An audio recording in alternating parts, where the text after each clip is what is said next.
It's live now, sorry. Okay, thank you.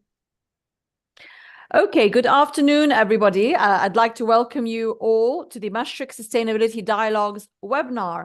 My name is Diara Sapak. I'm delighted to be moderating today's discussion, hosted by Maastricht, of course. That what we'll be discussing today is the S in ESG. How can stakeholders in the Middle East ensure ethical AI deployment while leveraging digital solutions for ESG-driven banking access?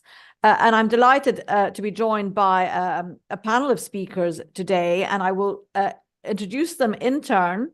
But Faisal Mohammed Al-Shimari, Executive Vice President, Head of ESG and Corporate Strategy at Maastricht, welcome and thank you for hosting this webinar. And I'd like to start, Faisal, by asking you to really set us off and by asking you how developed the sustainable financing concept is in the region here in the Middle East, and why is it important?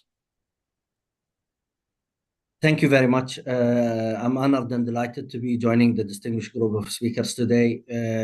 When we talk about sustainable finance in the region, it's crucial and critical to understand the pivotal role sustainable finance play in enabling achieving the SDGs, the Sustainable Development Goals target from the UN. It's challenging everywhere. The best countries globally are meeting 50% of the targets according to the announced KPIs.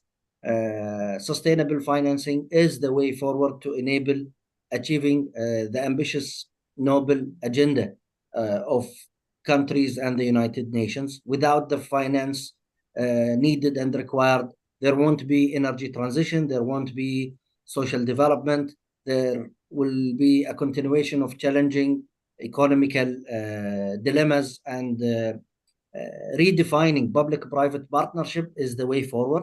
And this is critical not only to address the S pillar, but also E, S, and G overall. At the end, food security, energy transition, access to water and education, etc., cannot happen without a sustainable finance. Okay, thanks very much, Faisal. And just to follow up on that, I mean, you've told us, why it's important. You've touched on quite a few points there.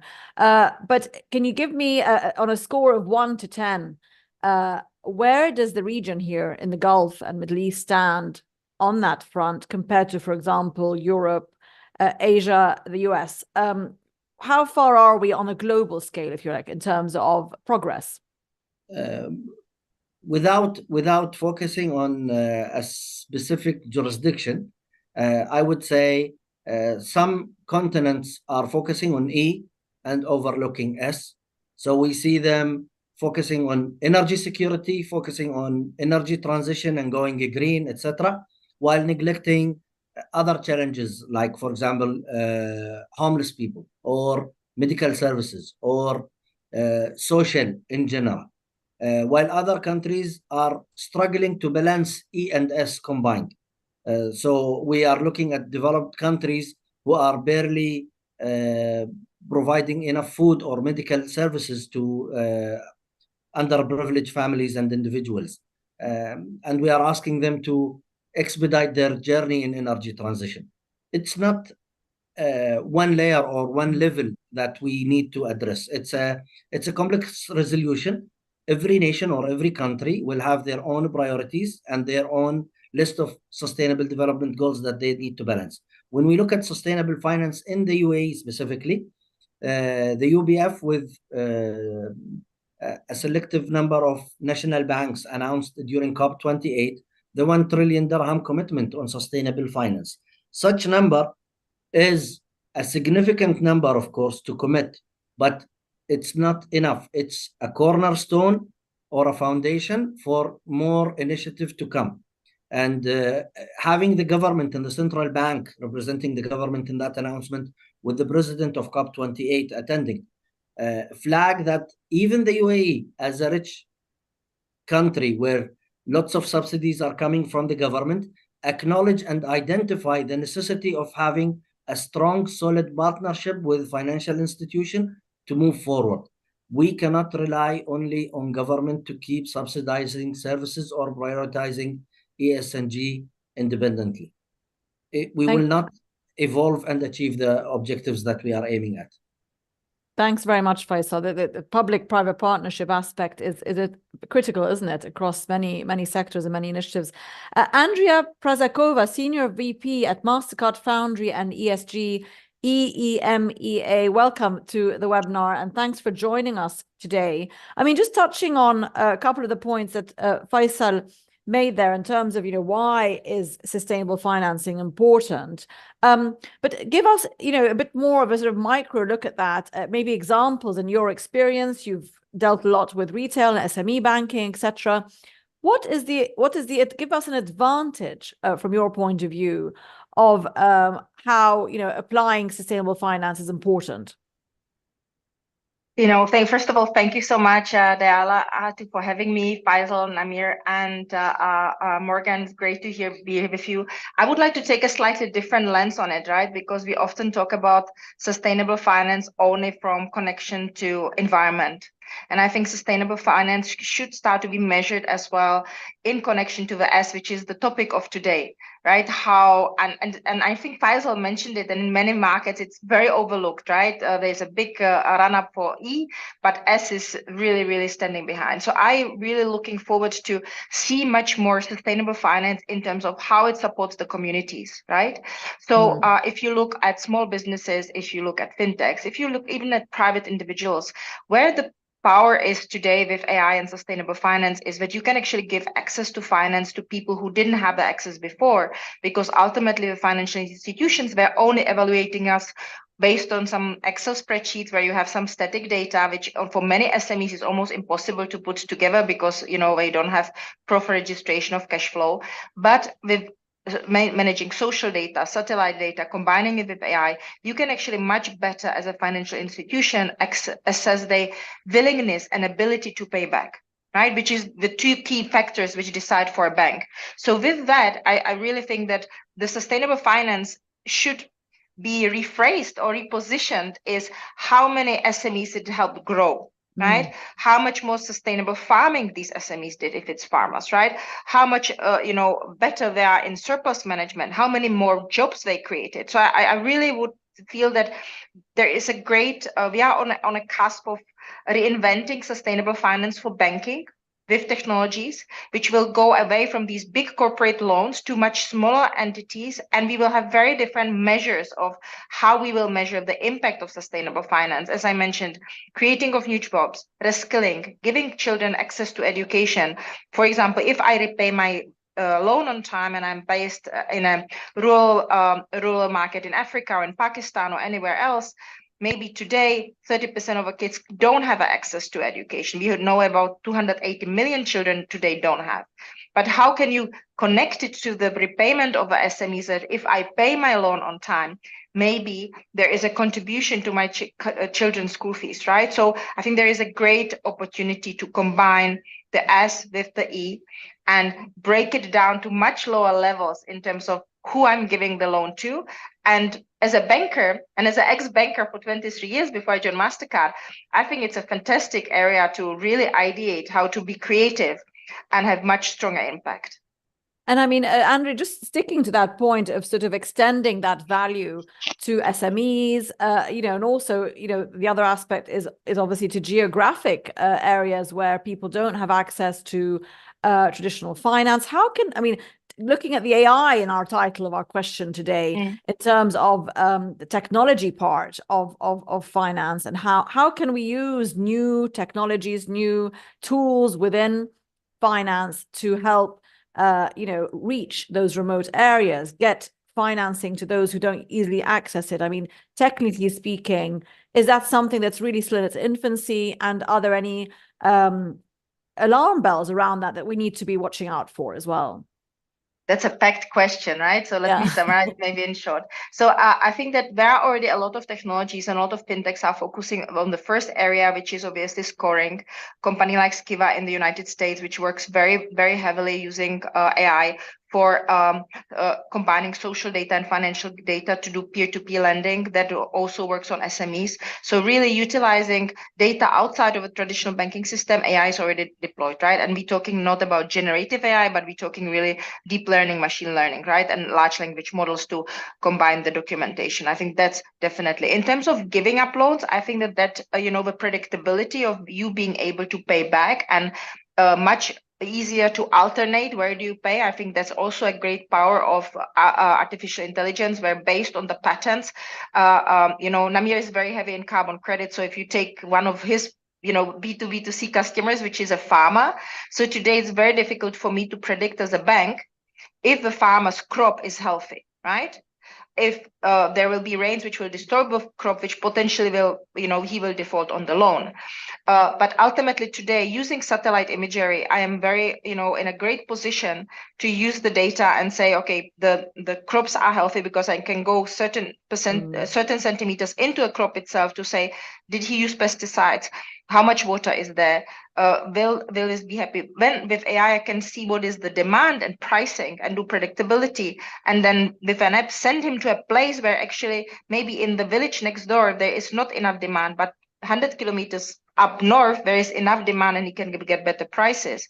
And I can also measure that he might farm sustainably. So I can, with technology, that when he ticks off these boxes from satellite imagery, obviously for verification, validation, and using predictability, I can give him credit maybe on carbon credits, which he will only be ready to issue in 6 months, because I can combine all of this data. So there is a massive opportunity how you leverage the technology in this space, not only from scoring, but obviously predictability and combining it with AI, with spatial computing and satellite imagery. Yeah, great. And of course, that all plays into the risk factor, doesn't it, of the finance of the projects themselves. Thanks, Andrea. I just want to add, you can combine it with the health data if you really, really stretch it far, right?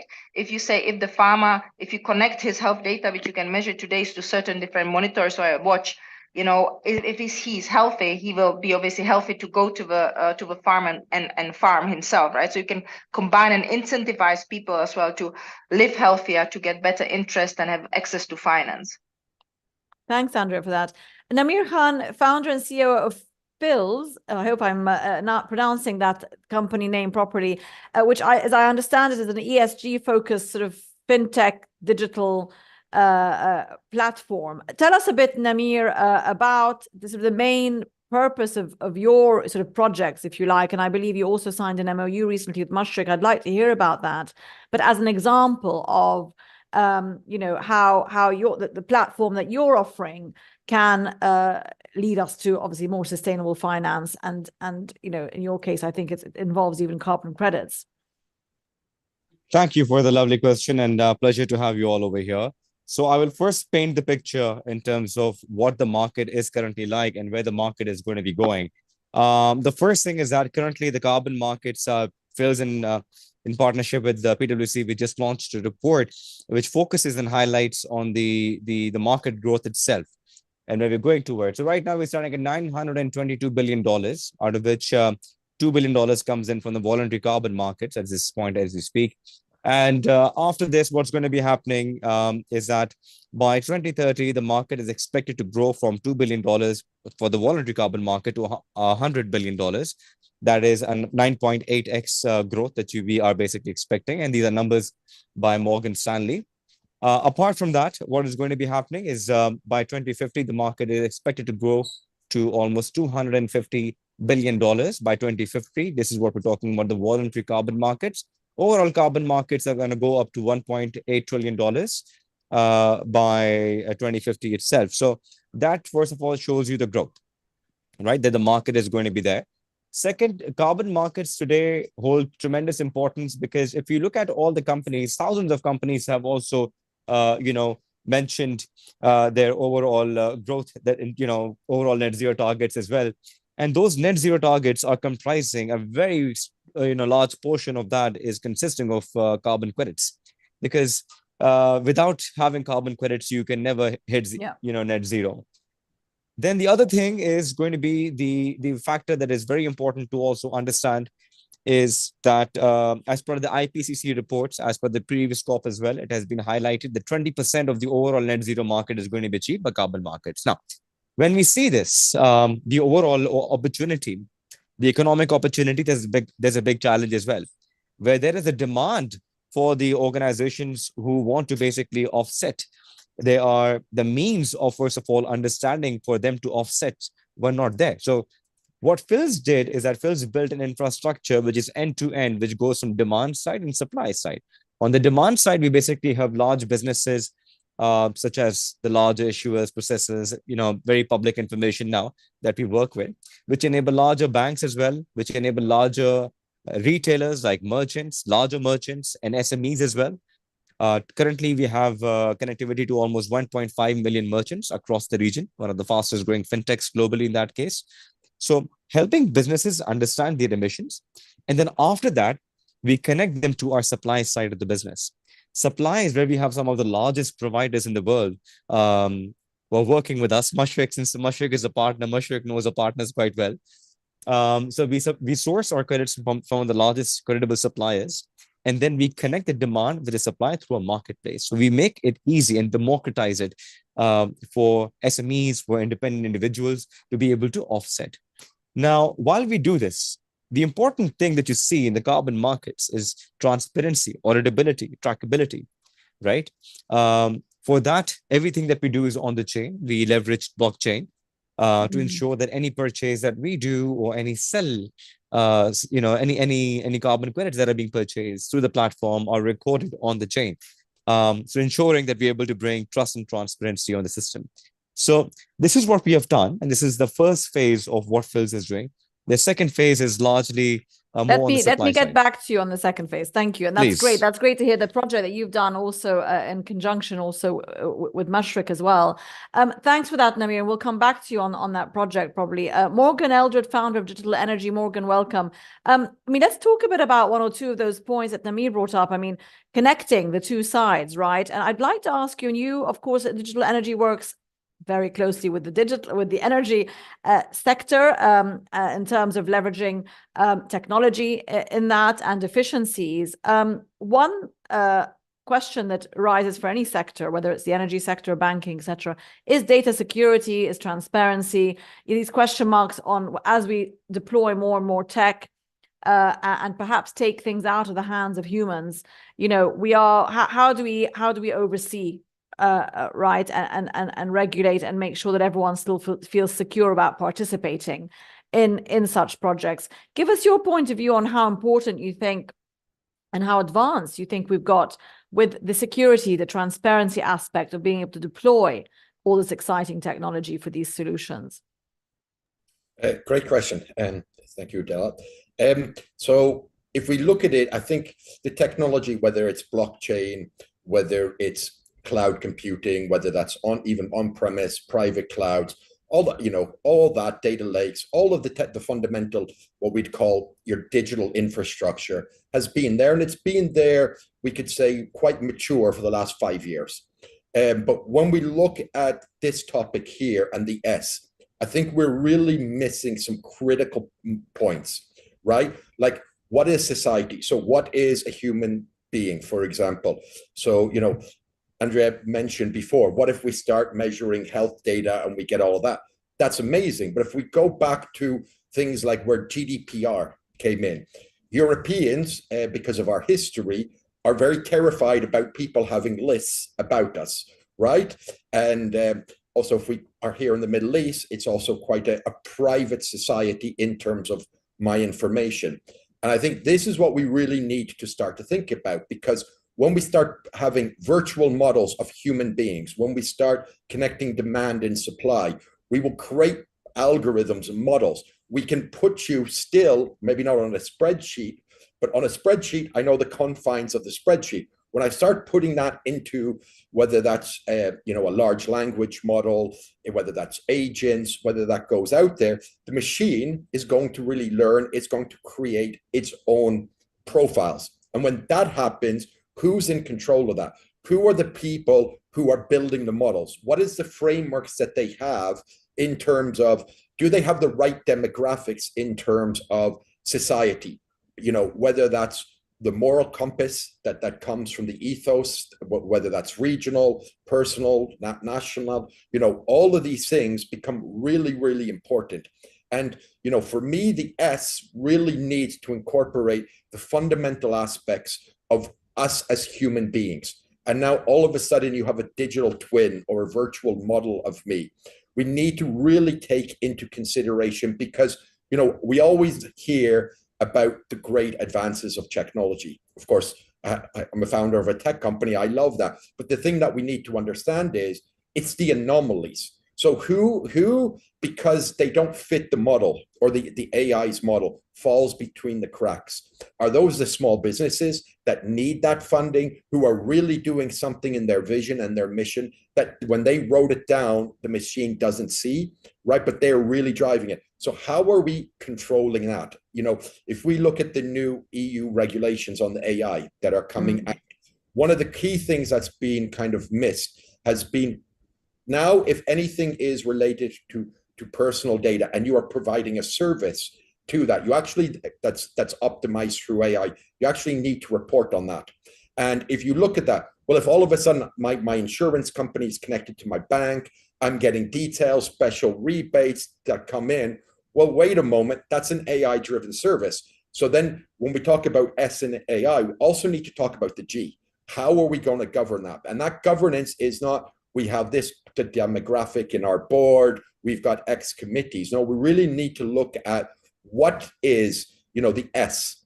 What is the demographic of the people? Who are our customers, our partners? Who are we? And how is that going to change in the digital world, right? Because the machines will make decisions. It will provide recommendations.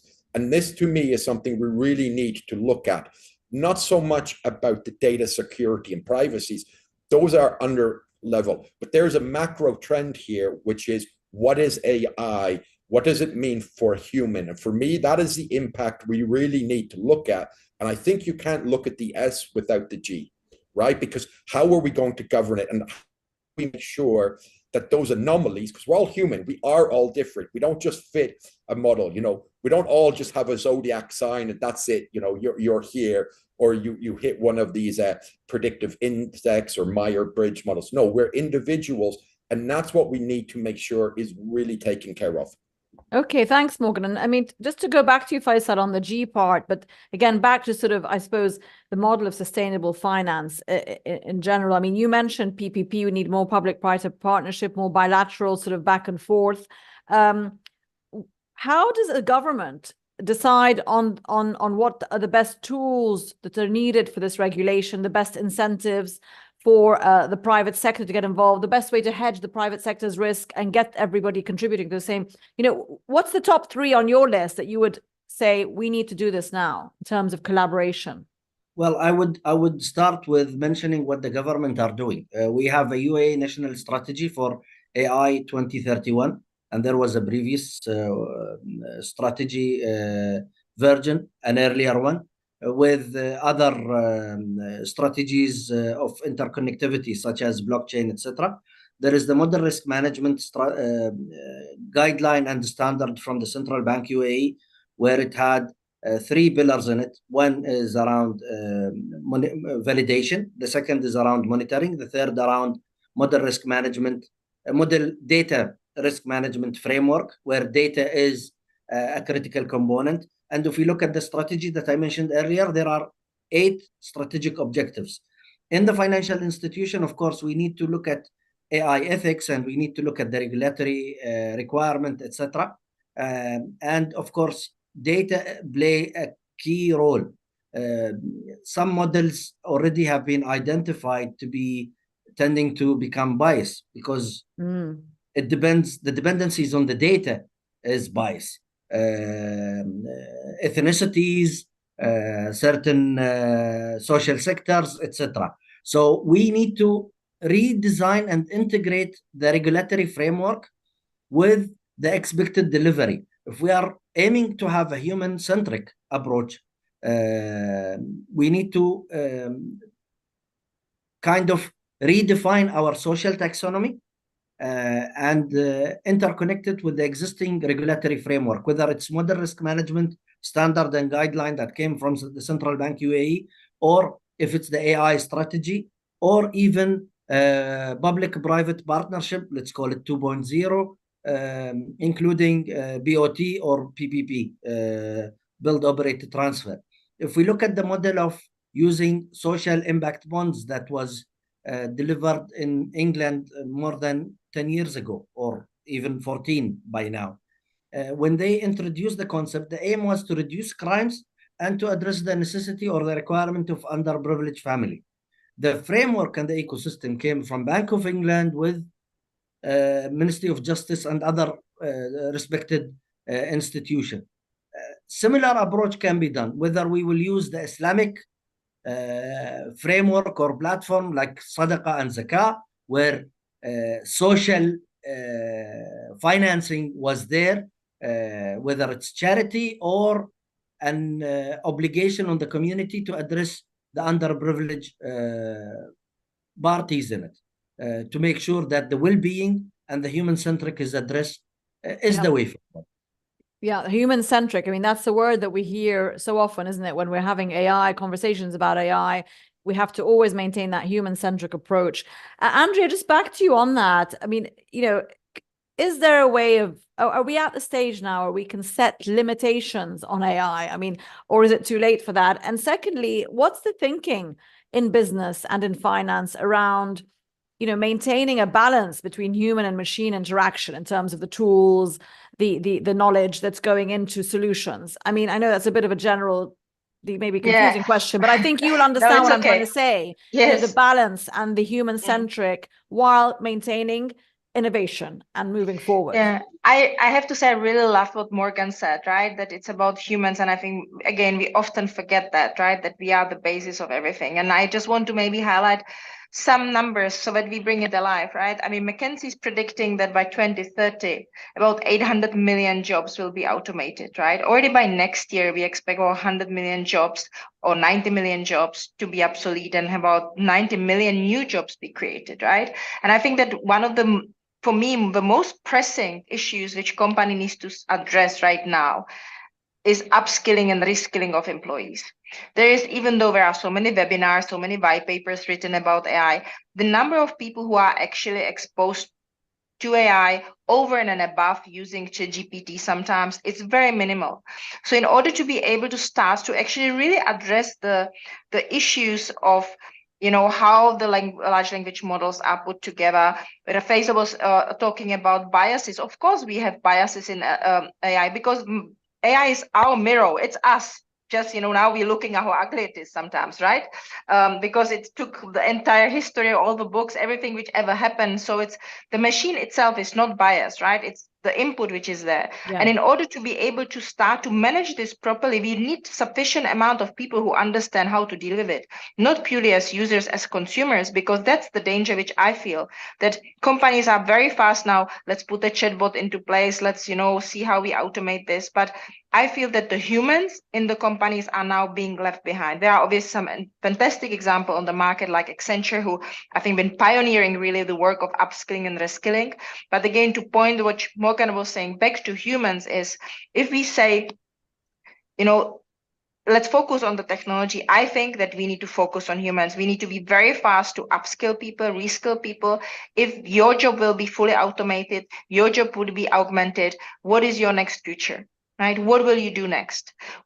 How can you train people into new jobs which will do the governance around AI and understand it properly and be able to help us, I wouldn't say rewrite history, but help us to avoid some of the biases which are inside. So for me, at center right now for companies, and I know we're running out of time, is that, reskill and upskill employees. I think that should be the first investment, because the human will be able to help you then to decide the right strategy and to help to build the right system and work with the technology in an appropriate manner. Otherwise, there will be only small number of people who are able to do it, and we will be risking out a lot of things with the technology, whatever it is, in the different layers of artificial intelligence.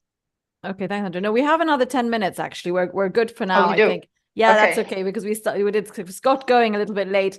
Namir, just on that point of employability, okay, and skilling, upskilling, as Andrea said, of what we have already in terms of talent. But, you know, in the digital fintech banking industry in which you operate, I mean, how much employment is that creating or taking away, and how much of a challenge is it to get the right people to work in a company like Phil's? So I think it's, I'll be very fair to you. The challenge has been, felt by the fintech companies in general for a longer period of time. We have always struggled with not talent, good talent, right? So talent has always been a concern. Now, as the market has matured in the region, you have started finding good talent because the talent has experience with different organizations that they've worked with. However, moving forward, while for Phil's, because the thing that you need with Phil's is, you know, if anyone is looking to work with Phil's as well, the first question we ask is more focused around the lines of values and passion, right? So you may have learned skills as, as a fintech individual, but we cannot teach you skills that is pertaining to social or understanding the values of what this world requires today.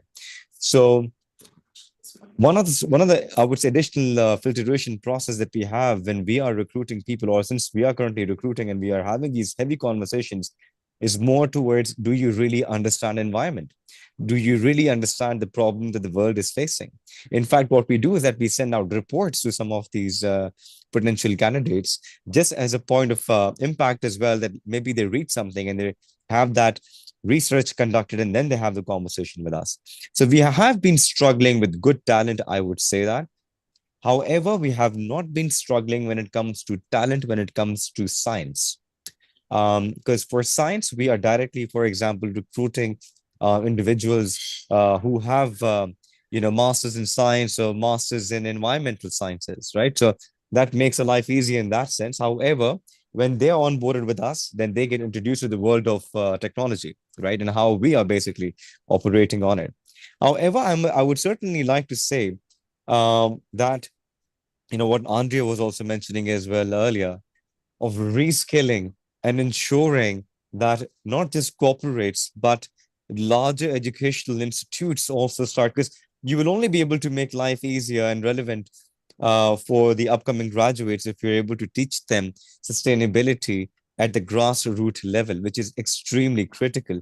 Because if you don't teach them, but today's generation has the I would say appetite to learn more on what's happening. I'm sure many of you would have children who are more concerned about the environment. So yeah, and I mean, there's certainly, typically, I mean, just to interrupt you there, Namia, typically, I mean, but there are certainly many more courses, certainly at the tertiary level, in terms of sustainability, and we see that obviously taking. Sorry, Namia, because we're just running short on time. I just want to get back to Morgan on. Just give us, Morgan, if you can give us a bit of, because your company operates across different regions, and I wanted to get your perspective on sort of how this region compares to, let's say, Europe. And Faisal talked about taxonomy at the top of the hour in terms of being very important. That's still in progress. Of course, in places like Europe, that's much more advanced from a sustainable environmental point of view. How is there a best practice sort of cycle that this region can learn from others on this topic of AI in finance, or is this just a novelty for everybody, really, and we're all working and moving in tandem? So I think it's really the latter. I think, because AI or when we say generative AI, let's actually call it what it is. It's AI to the public, right? So that's what it is, right? Much more than Siri or, Google. It's actually there and can respond back to us. And this is hit the whole world. So there is nobody really ahead of the game on this, right? The leaders are being defined now. When we look at that, of course, if we're talking about sustainability, the EU is, of course, miles ahead of everyone because they have been, and that's going to be harder. But that's not AI, right? If we look at the ability to adopt technology, I think there's nobody, I think North America has always been the leader at adopting technology, whether that's small businesses that want to create a franchise. They have branding. They start using, they invest in small work management tools. So North America's always been faster at its adoption. And one of the reasons is it's got one of the largest SME businesses, right? So it's made up of a lot of these small, medium enterprises. Now, of course, a medium enterprise in the US can be a corporate in other places. So the US has been historically the faster on adoption. But the concept of how we are going to infuse AI in our lives and in our businesses, there is no best practices. The only thing is a lot of the research I'm currently working on is systems. And I don't mean technical systems, I mean business systems, right? Not just processes, not just technologies, but the systems we operate. And what I am seeing is the larger organizations who historically have spent the money on retraining, on change management, they're the ones that struggle the most with systems because they are looking to optimize at the scale, right? And reduce economies of scale in that. And when we start looking at those systems, because of the width, they're inflexible. So when we start looking at how do we embed AI, I think what we probably need to do is look first in the home. How are we as humans starting to adopt it? Use ChatGPT, how then do we bring that to our organizations? How do we make our organization decision-making processes, right? The actual processes, who can approve this, who can approve that, for example. How can we take that and kind of elevate it up? So I think the thing that we really should be focusing on here is systems, i.e., pure in the sense, the people, the processes, the technology. I think we will find the leaders because it is an emerging thing. I think what we will find is are the ones focusing on what. So if you're looking at the future of work, which, Microsoft, Accenture, McKinsey, all of them have been focusing on, in my own view, they have missed out because they've not looked at the systems, because that's where it kind of comes together. And I think, if we start looking at how we can apply systems, we can do it. If you look at parts of the UAE, let's say Dubai, its ability to adopt technology, because it has a very strong, mature digital infrastructure, is very high. And I think it might be one of the future leaders. And of course, there's been recent talk about, OpenAI working with, Microsoft and the UAE to make it a test bed. But I don't think there's no set answer yet. I think it's more about where we're going to focus and this. And one thing on the people, what I have noticed, some people are also using these large language models and they're taking it blindly. So they're not interacting with it in the right way. They're just putting in their prompts, and whatever they get, they put that and they deliver that. So we're at the very start of that, aren't we? Everybody's sort of experimenting. And again, that's where it comes down to not regulation, but obviously monitoring how this new technology is being used and how far it can be implemented into what systems. Faisal, I'm going to go back to you and thank you for hosting this webinar. We are running out of time now. We have a couple of minutes. I'd like to go back to you just to wrap this up for us. In terms of your main takeaway challenge, if you like, for this panel and for our viewers, what would you say should be sort of top of the agenda to resolve so that we can sort of advance on this front? I think we need to collaborate with the government to have access to the required data and the information, and to amend the changes needed for the social taxonomy. Of course, a tax rebate, incentives, and tax deduction, among other incentives, need to be taking place. At the end, when we talk about social and green, we need to reduce the risk. Our risk appetite reflects with our ability to lend. And without reducing the risk from the government side by redefining our collaboration with them, we will expedite our journey in enabling social financing.